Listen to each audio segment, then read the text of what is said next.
Hello student, nursing course by Nisha Singh channel में एक बार फिर से आप लोगों का वेलकम है। और आज का जो हमारा टॉपिक है वो है थिंकिंग।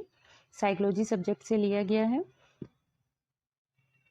आज के टॉपिक के जो हमारे ऑब्जेक्टिव हैं वो है थिंकिंग को डिफाइन करना, types of thinking, level of thinking, reasoning and problem solving.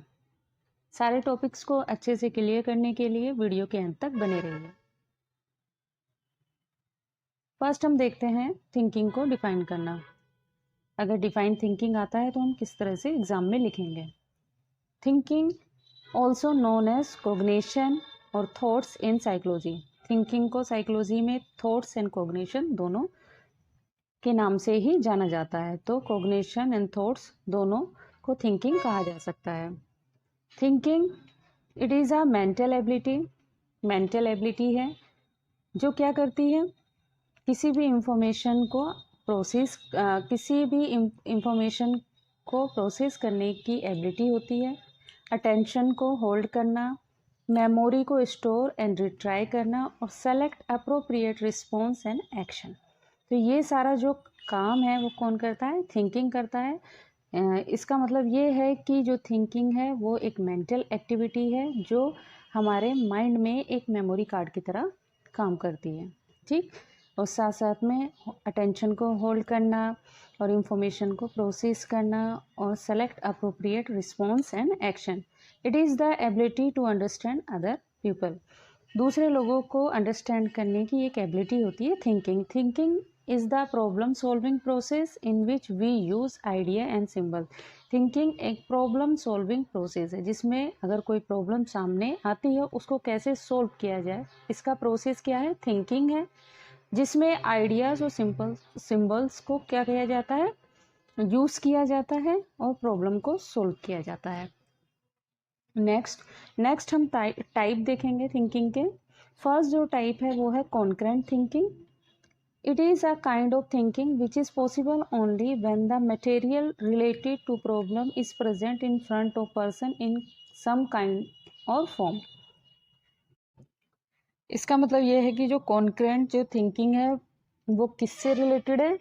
Material से रिलेटेड। मटेरियल से रिलेटेड कोई प्रॉब्लम जब किसी पर्सन के सामने आती है, किसी भी फॉर्म में, किसी भी काइंड ऑफ फॉर्म में, अगर किसी पर्सन के सामने मटेरियल से रिलेटेड कोई भी प्रॉब्लम सामने आती है तो उस प्रॉब्लम को जब वो पर्सन क्या करता है? सॉल्व करता है, तो ये कॉन्करेंट थिंकिंग कहलाता है। एग्जाम्पल के बेस पे हम लोग समझेंगे कॉन्करेंट थिंकिंग को।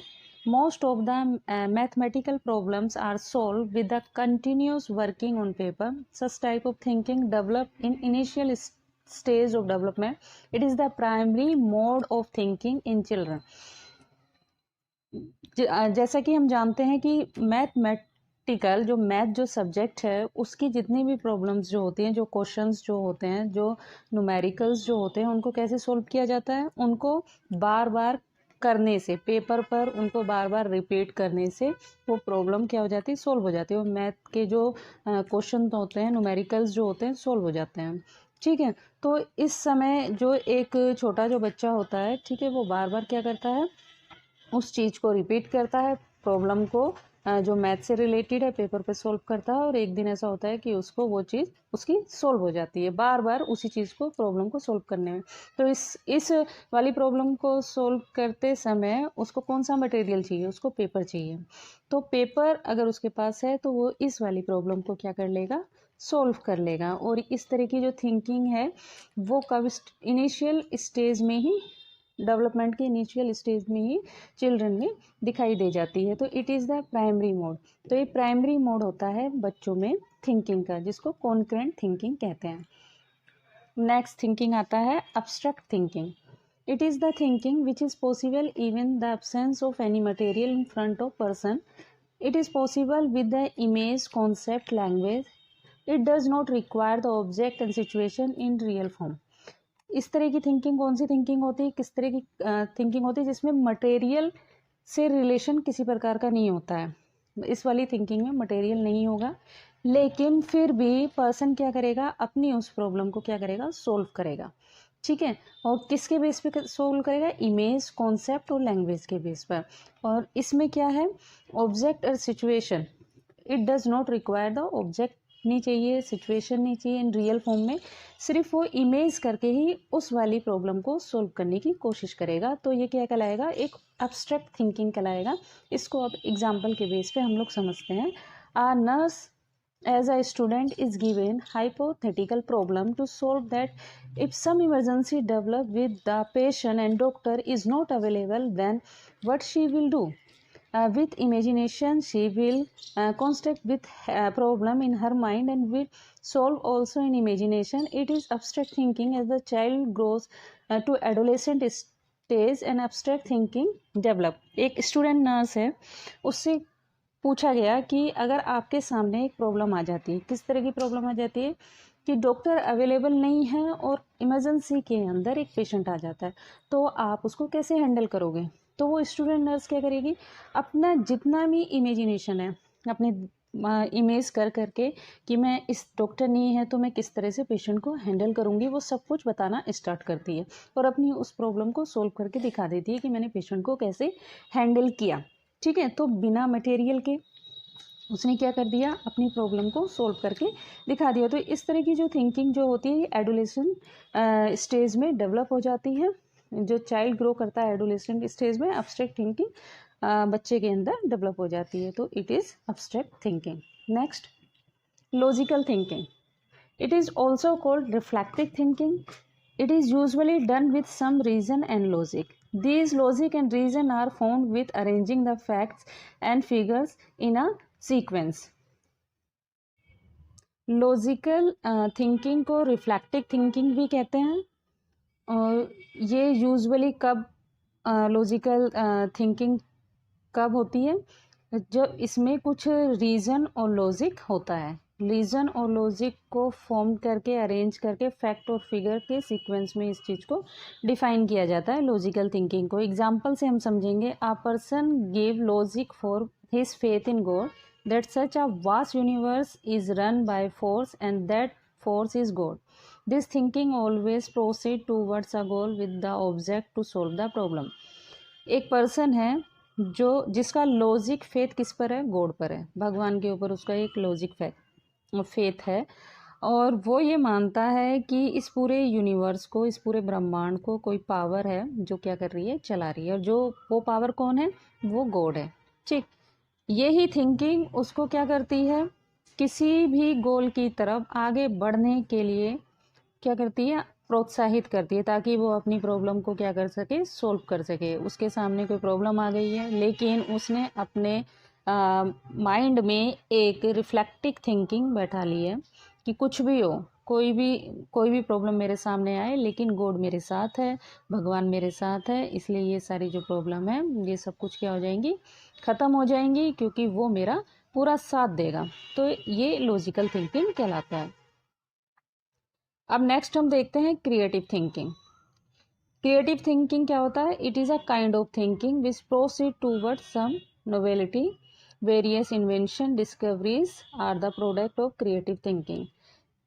क्रिएटिव थिंकिंग, नोवेलिटी मतलब होता है कोई भी न्यू थिंग, या इन्वेंशन, वेरियस इन्वेंशन, तरह तरह के जो आविष्कार होते हैं, डिस्कवरी होते हैं, ये सब क्या है, क्रिएटिव थिंकिंग है। क्रिएटिव थिंकिंग को ही बताते हैं। It does not work under any rule, regulation, any tradition and provision. ठीक है, ये किसी भी रूल और रेगुलेशन या ट्रेडिशन या किसी प्रकार की रूढ़िवादिता या किसी भी प्रकार की रोकथाम, मतलब कुछ इसमें कुछ नहीं होता है। क्रिएटिव थिंकिंग एकदम फ्री होती है और वो आगे की तरफ बढ़ने की ही सोचती है। इन्वेंशन होते हैं इसके अंदर, ठीक है, इनोवेशन होते हैं। It is free floating with novel kind of imagination and idea. ठीक है, फ्री होती है, जैसे पानी में तैरना होता है, ठीक है, आगे की तरफ बढ़ना होता है, novel kind of imagination, idea, इसमें आइडिया पे आइडिया इमेजिनेशंस होते हैं। ठीक है, और it always result in to some new kind of work which is original and novel in nature. ठीक है, इसमें न्यू कुछ हमेशा रिजल्ट क्या होता है, न्यू काइंड ऑफ वर्क में होता है, ओरिजिनल होता है, नोवल होता है, नेचर में।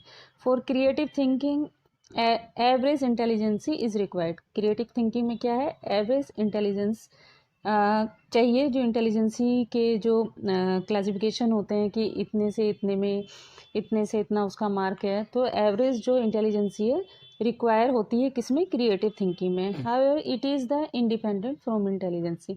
वैसे तो जहाँ तक है क्रिएटिव जो इंटेलिजेंसी है माना जाता है, मगर ये क्या होती है, इंटेलिजेंसी से इंडिपेंडेंट होती है। तो क्रिएटिव थिंकिंग बहुत ज़रूरी और इम्पोर्टेंट है, क्रिएटिव थिंकिंग के बेस पे सोचना।